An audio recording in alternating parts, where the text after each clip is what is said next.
Good evening, ladies and gentlemen. We're going to talk about finding our slopes, we're finding our graphs, we're finding our intercepts using points. So let's say, for example, oh, here, let me get started. I'm sorry about that. I have the points 1, 5, and 5, 5. To help me, I'm going to label them. It's going to be 5 minus 5 over 5 minus 1. Because remember, it's your second y's minus your first y's over your second x's minus your first x's. So 5 minus 5 is 0, and 5 minus 1 is 4. When we divide this, this is really 0. So when we look at our equation, y equals mx plus b, I know that my slope is going to be 0, which means it's going to be a very, very straight line. Now, all I have to do is plug these numbers in. I'm going to take this first set, and I'm going to plug this in. So my y value is that 5. My x value is that 1 plus b. 5 equals 0 times 1, which is 0 plus b. Anything plus 0 is itself, so 5 equals, sorry, not plus, 5 equals b.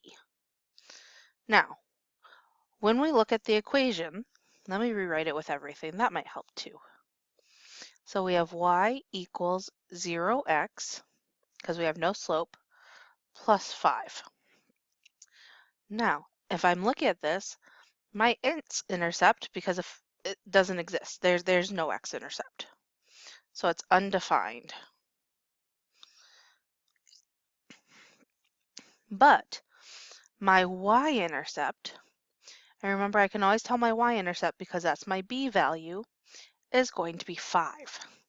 So if I'm graphing this, then I'm going to graph, because we already know it's horizontal, because our equation is really y equals 5. So I'm going to go up to 5, put a dot, and draw an arrow.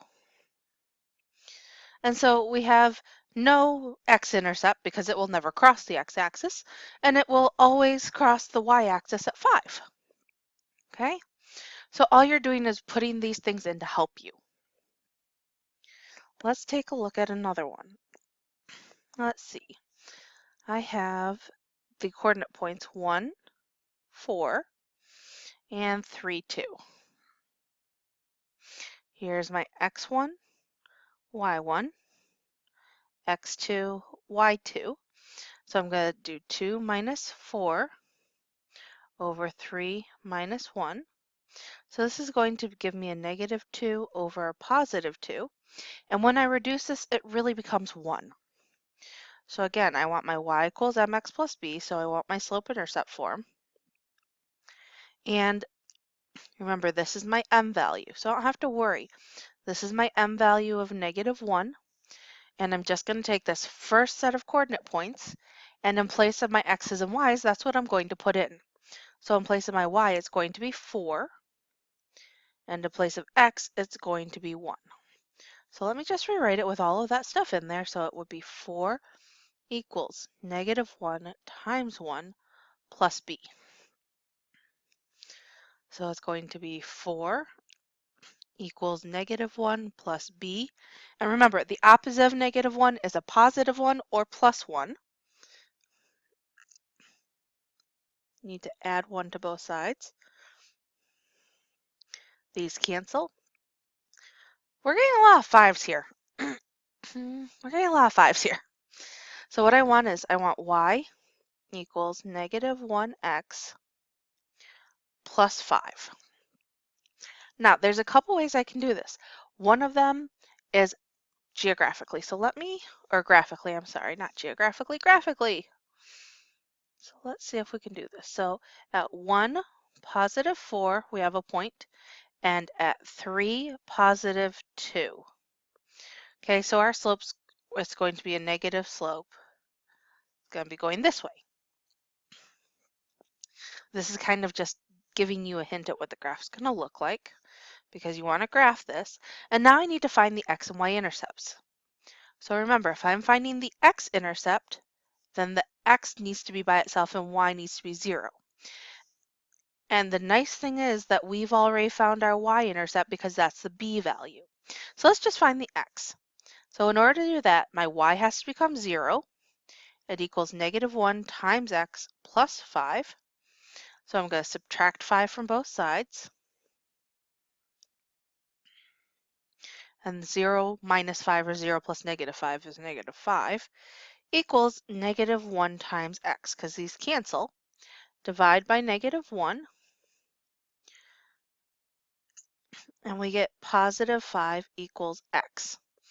So this is our x-intercept.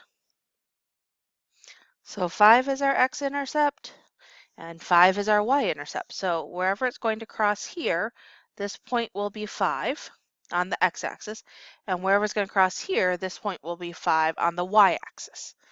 So this is really 5, 0, and I'll erase this just so we can get some room, and this is going to be 0, 5. And those are just our x and y intercepts. We just want to know where is it going to cross the x-axis, where is it going to cross the y-axis. That's all we're looking for. Okay? If you have questions, please let me know. Otherwise, that's pretty much all we're doing.